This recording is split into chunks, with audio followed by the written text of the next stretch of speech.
And welcome back to part 15, or chapter 15, of the My Pokemon Academia What If. The Pokemon My Hero Academia crossover What If. So, I had to restart this video. There was a technical error that I still need to address after this video is done. So, last time on the My Pokemon Academia What If, we basically were just doing kind of a slice of life kind of chapter. Basically, all the things leading up to the actual tournament, the actual sports festival chapter, if you will. And now it's a few days later, and we are getting into it. And I forgot to add an image, but guess who is presenting the tournament? Hey, all you lovely kids and cool cats out there, it's your favorite MC, President Mike here, to narrate and commentate on the next official Poke Tournament for all you aspiring gym trainers out there. And it's like, yay! And everyone's cheering. It's like, are you ready to rumble? Now, here's how this is going to work. Not going to work the same as all you other tournaments out there. Remember, so listen up. As the tournaments get more challenging, only so many people will be able to qualify for them. As your number of badges determines if you are eligible for these certain tournaments. Now, with that being said, let's get over the rules. In round 1, you'll each only be able to use 1 Pokemon. Round 2, you'll be able to use 2 Pokemon. In the final rounds, you'll be able to use 3 Pokemon. There will be no substitutions or items allowed. Now, lots will be chosen at random. Meanwhile, all the combatants are kind of just listening to this and standing in the waiting box.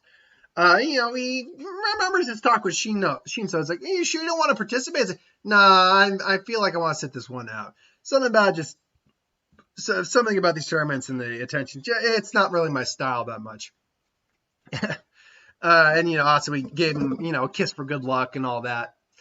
Uraraka stared at him a little jealous. Not like she's like, I will have him, but more like she doesn't know how to process the feelings of it didn't happen for her and him. And to be fair, Uraraka, it's not the thing that's defining her character at this point. But I would be remiss if I didn't include some, nod to the fact that it's kind of become her character recently, where it's kind of the only thing that defines the fact she's in love with Midoriya, but she doesn't let it get in the way of her hero work, and she doesn't act on those feelings, blah, blah, blah. I went on a minute and a half spiel of why I don't agree with that. But anyway, so without further ado, let the match begin. First up, let's see what our first challenges are. And, does the random thing, kind of like Naruto tuning exam style. And Izuku Midoriya versus Ochako Uraraka. Please come out to the booth. Or please come to the ring. And they both get to the ring. All right, Uraraka, I'm going to come at you with everything I got. And, Uraraka's kind of snaps out her gaze and thinking, if I can really prove myself to him, maybe I can show just how awesome I am to him. Maybe there might still be some hope. It's like, yeah, I'll show you exactly what I can. I will not give up. I will not lose hope just yet. And Midoriya's a little confused by that. What does you mean lose hope? So, all right, match begin. Larvesta, I choose you. Go, Chimecho. And obviously, because I brought out her Chingling, first match she did.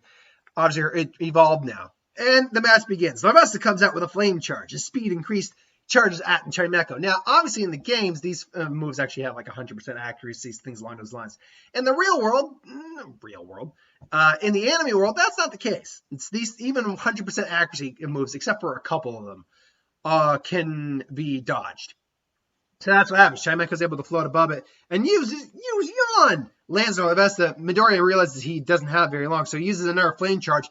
Larvesta's faster because of flame charge, so hits and lands this time on Chimecho. It also becomes burned. Chimecho uses extra sensory. He doesn't do much thanks to Larvesta's bug typing. But Larvesta is able to grab on, use absorb before. No, Larvesta! Boop. So Larvesta is now just sleeping. All right, finally, confusion! Just starts spamming confusion psychic attacks on Larvesta. Come on, Larvesta! And it's slowly but surely, it's starting to hurt, even with bug typing. It doesn't tickle. Unfortunately, Uraraka does make one big mistake and uses Astonish, which, if I'm remembering correctly, can in fact wake up a sleeping Pokemon. So, Uraraka also even realizes that, I completely forgot that I woke him up. All right, we got her. And meanwhile, Chimeko's been suffering from the burn this whole time. Take down to Larvesta. Larvesta slams into Chimeko, knocking him out. Boom. Chimeco is unable to battle. Larvesta's the winner. The winner of this match is Izuku Midoriya. Yay! So, she returns, and she's starting to get very, she's starting to get emotional. It's like, Uraraka, that was awesome. Like, one day I hope to fight you at your full team at their best. Hopefully that day will be at the Pokemon League. He holds out his hand with a smile on his face, and Uraraka just kind of, has a sad but satisfied smile on her face. Like, you bet, Deku. And, she looks up at Asui, who's been cheering and applying with Shinso, and she they catch eyes, and she kind of gives a nod and stare, and Asui kind of realizes what this is. Like, she kind of did pick up that think words here. Uraraka did like Midoriya, but, she didn't make a move or anything on it. Truth be told, I was considering having them face off instead, kind of, like a Pokemon version of a cat fight. It's like, he's mine, but that didn't seem to work in my mind. It's not like Uraraka was severely obsessed. It's not like Toga versus Asui or something like that. Not saying that won't happen. Also not saying it will. I'll admit, I haven't written many chapters recently. We're still far from where I've left off. But I haven't written many chapters recently. I had not yet written Asui a Toga fight. But I'm not saying I wouldn't. Just saying. Anyway, they get off, and but surprisingly, there's our representatives, not just the refs, surprisingly, but representatives of the Pokemon League there. It's like, for you, Mr. Uraraka. It's like, well, what's this? It is a rare candy. Every participant here who doesn't make it into the top 3 receives at least one rare candy for their participation. Thank you. That's very nice. And everyone's like, wow, wait, really? It's like, yes. No one leaves here. No one leaves this tournament a loser. Every one of you has made it this far to earn at least 3 badges. You all deserve something for your effort. And, I think that's actually a very nice gesture, especially in a world where it's hard to be a trainer sometimes. So it's like, all right, we announced the next match. Then, all right, it's Tenya Ida versus Shoto Todoroki. Yeah. Now this fight actually did happen in the manga and the anime in the series. So as Shoto's walking down the hall, he comes across someone. Strongest of the Elite Four, not the champion, mind you, because that's All Might, but strongest of the Elite Four. And there goes my computer saying my battery is low because I had to restart this, which sucks. But honestly, I'm liking the version I'm doing here better. I was very scattered in the previous recording. Anyway, the strongest of the Elite Four and second trainer pretty much only to All Might right now.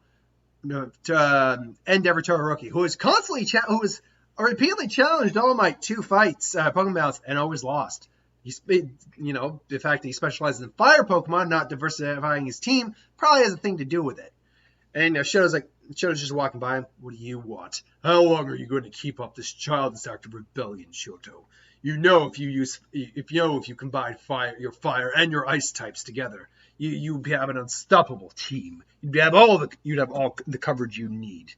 So I don't agree with that. You can disagree all you want, Todoroki. That doesn't change the facts. And your starting Pokemon was bred specifically for that, with the best abilities you could have. Or did you forget? It's like, I haven't forgotten. I haven't forgotten everything you did to us and our family. Now, in this version, Endeavor wasn't like physically abusive to his wife or anything like that per se.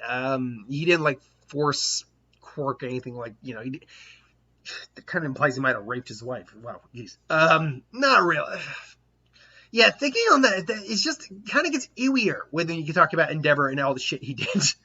I don't think they want to go that far. I mean, it was an arranged marriage. So, I mean, that technically makes all arranged marriages kind of like that. I don't like the idea of arranged marriages to begin with. Different thought. Anyway, he didn't do that. But, he still was a dick. Probably even degraded like the Ice Tats, which were his wife's specialty Pokemon. His wife, who honestly, I can't remember do we actually ever learn his wife's name? I know it's Todoroki's mom. We've seen her. We've met her. Have we? Seeing as I got the internet here, why don't I just Todoroki's mom? Rei Todoroki. Okay, yeah, we do learn. I don't know when we learned her name, but we did learn her name. I'm sorry, the images came up and you get two very sweet, or we get one sad image, one sweet image, one with her and her kid, and then you get those crazy freaking scared out of her mind eyes. Oh man. And there's Pumpkins here. We'll see how long this act of rebellion can really last, Todoroki. Shoto, we'll see. And so, him and Ida are, Ida's already there, punctual as always. You're late. It's very disrespectful, Shoto Todoroki. It's like, yeah, sorry about that. It is fine, but, yeah. And now it's Tenya Ida versus Shoto Todoroki. So you know the rules. One-on-one, choose your Pokemon to begin. So, Ida's first Pokemon is Go Ninjask. Remember from when we showed off some of Ida's Pokemon last time, I wanted to specifically go with Pokemon that were based off pure speed. Some of the fastest Pokemon there are, because that is his shtick. He's fast. And he sends out Bergmite, which we already saw in the previous tournament.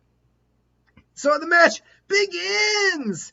So Ninjask comes out, uses Double Team, immediately raising his evasiveness. Bergmite, use Icy Wind. Ninjask using Fury Cutter, cuts through the little bit of Icy Wind coming. Still gets hit by some, but still comes in, just slams right into Bergmite with Fury Cutter. Bergmite use Iron Defense. As the attacks continue to land, and gets harder. But so it's the battle of attrition. Ultimately, one of them is going to end up losing. Even though the defense is growing, defense can only get so high, and the attack theoretically only gets so high for Ninjask. The thing is, because of speed boost, that is the ability I gave it, right? 1 second. Want to be sure there. Where is Ida? Ida. Where are you, Ida? There you are. Did I give him? No, I gave him Compound Eye. Point being, though, Fury Cutter, as long as it's hitting, that attack's strength is going up, regardless of what your own personal attack strength is. Keeps going, keeps hitting. Finally hits Bergmite so hard, and Shoto's still thinking about what his dad said, and he just anger gets. It's like Bergmite. It's like, Bergmite, show him what you can do. It's like Bergmite finally just opens his eyes and glows white, and Ida's like, wait, what is this? And Bergmite has evolved into Avalugg! Oh my god, people! Not every day you see an evolution mid-battle! And Avalugg immediately comes in with an Avalanche, which takes Ninjask completely by surprise. And it evolved Avalugg, or an Avalugg, which is a fully evolved Pokemon. And I've actually always liked Avalugg's design. I like the idea of a walking iceberg. I think it's actually a fun design. And the Avalanche being an Ice-type move, and Flying and Bug both being weak to Ice, as far as I remember. I know Flying is. I can't remember if Bug is. Pretty sure it is. Just knocks Ninjask out cold simply because, type advantage and, weakened and low defenses. So, it's like, oh, my word. It's like, and he returns, I'm like, sorry about that. I was kind of angry and going through some stuff. Thanks, Avalugg. You were a good component. And you were a good opponent, Ida. Thank you. Thank you for saying that. But it seems I have a longer way to go if I'm going to ever be as good as my brother.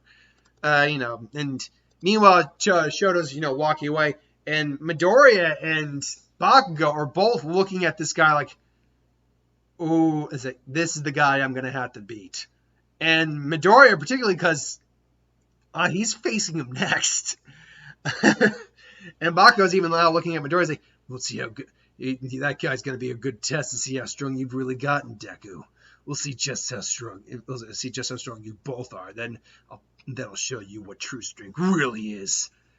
And that is where we're going to be ending Chapter 15. Thank you for watching. I hope you enjoyed. Like, comment, share, subscribe. As always, you want us to review something, put in the comments below. Let us know. We'll do a review of that at some point. And I use who would win, Star Wars, Super Hero Magic, YDF.